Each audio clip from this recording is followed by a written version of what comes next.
Hello दोस्तों, हमारे channel news के डेवलपमेंट में आपका स्वागत है। चलिए करते हैं आज का सवाल में जहाँ 1 से 50 तक सम संख्याओं को औसत ज्ञात कीजिए। दोस्तों, अगर इस तरह का सवाल हो तो इसको करने सबसे आसान तरीका, इसमें पहले एक चीज़ पर ध्यान देते हैं। सबसे पहले संख्या सम दे रखी हो या विषम। तो दोस्तों, इसमें सम संख्या दे रखी है। तो दोस्तों, 1 से 50 तक सम संख्या लिखनी है। तो एक तो सम संख्या होती नहीं, तो इससे एक अगली संख्या लिखाएंगे। दो एक सम संख्या, फिर उससे एक अगली सम संख्या, फिर उससे एक अगली सम संख्या, फिर उसके बाद इसी तरह से 50 तक लिखने। तो 50 एक सम संख्या है। तो दोस्तों, अब अगर इस तरह का कुछ सवाल हो, अगर संख्या सीरीज में दे रखी हो, जैसे इनके बीच में अंतर 2 का है, अगर सब संख्याओं के बीच में अंतर 2-2 का हो, तो इसको इस तरह का सवाल हो, सबसे आसान तरीका है औसत निकालने का। तो सबसे पहले इन दो, ये शुरू वाली संख्या और ये लास्ट वाली संख्या लिख दीजिए। तो 50 + 2, फिर उसको सबसे 2 से भाग कर दिए सबको। अब ये 50 और 2 52, और 52/2, तो ये इससे भाग दें तो 26। तो औसत है हमारा 26। ये हमारा आंसर है। देखिए दोस्तों, इसी तरह का अगला सवाल देखिए। सवाल में जाए 1 से 61 तक सम संख्या को औसत ज्ञात कीजिए। दोस्तों, इस तरह के सवाल में सिर्फ ये देखते हैं संख्या सम दे रखी है ये विषम, तो इसमें सम संख्या औसत पूछा है। तो दोस्तों, सबसे पहले 1 से 61 तक हम सम संख्या लिख लेते हैं। तो एक तो सम संख्या होती है, उससे एक अगली संख्या लिखेंगे। ये 2 एक सम संख्या, फिर उसके बाद एक सम संख्या 4, फिर उसके बाद एक सम संख्या 6। इसी तरह से 61 पूछे ना, तो 61 तक सम संख्या होती नहीं, और 1 से 61 तक लिखनी है। तो इससे आगे तो जाएंगे नहीं हम। तो इससे एक पहली संख्या होती है 60, तो ये एक सम संख्या है, क्योंकि 61 तो एक विषम है ना, और इससे अगली संख्या लिख नहीं सकते क्योंकि 61 तक पूछी है। फिर उससे कम संख्या विषम है, ये 58। तो दोस्तों, इस तरह अगर संख्या सीरीज में हो, मतलब उनके बीच का अंतर समान हो, तो जैसे इनके बीच में अंतर 2 का, इनके बीच में अंतर 2 का, और इनके बीच में 2 का अंतर, तो औसत निकालने सबसे आसान तरीका है इसके पहले वाले अंक को और इसके लास्ट वाले अंक को जोड़ दीजिए।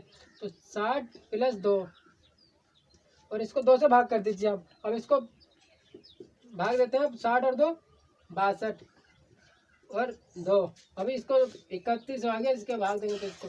अब 31 हमारा औसत है, तो औसत आ गया हमारा 31। यही हमारा आंसर है। देखिए दोस्तों, इसी तरह का अगला सवाल देखिए। सवाल में दिया 15 से 100 तक सम संख्या को औसत ज्ञात कीजिए। दोस्तों, अगर इसमें ध्यान देना होता है कि सम संख्या को पूछा है विषम, इसमें सम संख्या को पूछा है। तो दोस्तों, पहले 15 से 100 तक विषम सम संख्या लिख लेते हैं। तो 15 तो एक विषम संख्या है, तो इससे छोटी संख्या लिख नहीं सकते क्योंकि 15 से 100 तक बीच में दे रखा है। तो इससे अगली संख्या है सम 16, फिर उसके बाद 18, फिर उसके बाद 20। इसी तरह से 100 तक दे रखा है, 100 तक लिखनी है। तो 100 एक सम संख्या, फिर उससे एक सम संख्या 98। अगर दोस्तों संख्या सीरीज में हो, तो जैसा इनके बीच में अंतर 2 का, इनके बीच में अंतर 2 का, और इसी तरह का इनके बीच में अंतर 2 का, अगर संख्या सीरीज में हो, तो औसत निकालने सबसे आसान तरीका है औसत।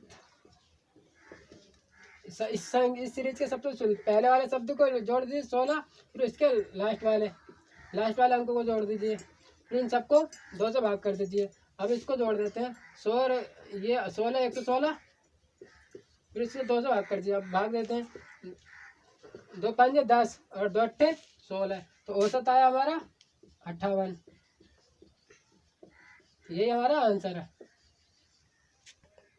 देखिए दोस्तों, इसी तरह का अगला सवाल देखिए। सवाल में ध्यान 1 से 100 तक विषम संख्या को औसत ज्ञात कीजिए। दोस्तों, मैंने बताया इस तरह के सवाल में सबसे पहले ये देखते हैं कि कौन सी संख्या को औसत पूछा है। तो इसमें कौन सी विषम संख्या को औसत पूछा है। तो दोस्तों, सबसे पहले हम 1 से 100 तक विषम संख्या लिख लेते हैं। तो एक विषम संख्या, फिर उसके बाद 3, फिर उसके बाद 5। इसी तरह से 100 तो लिखेंगे नहीं, 100 तो एक सम संख्या है, तो इससे एक छोटी संख्या कौन सी है 99, और ये एक विषम संख्या, फिर उससे एक छोटी संख्या विषम संख्या ये है। दोस्तों, मैंने बताया अगर संख्या सीरीज में हो संख्या, जैसे इनके बीच में अंतर है 2 का, इनके बीच में अंतर 2 का, और इनके बीच में भी अंतर 2 का, अगर सब संख्या के बीच में अंतर 2-2 का हो, तो औसत निकालने सबसे आसान तरीका है इसके लास्ट वाले अंक को लिख दीजिए, और इसके पहले वाले को जोड़ दीजिए, फिर उसको 2 से भाग कर दीजिए। 99 और 100, और 2 से भाग करें तो ये 50 बार कटेगा, तो औसत कितना है हमारा, तो औसत है हमारा 50। ये हमारा आंसर है।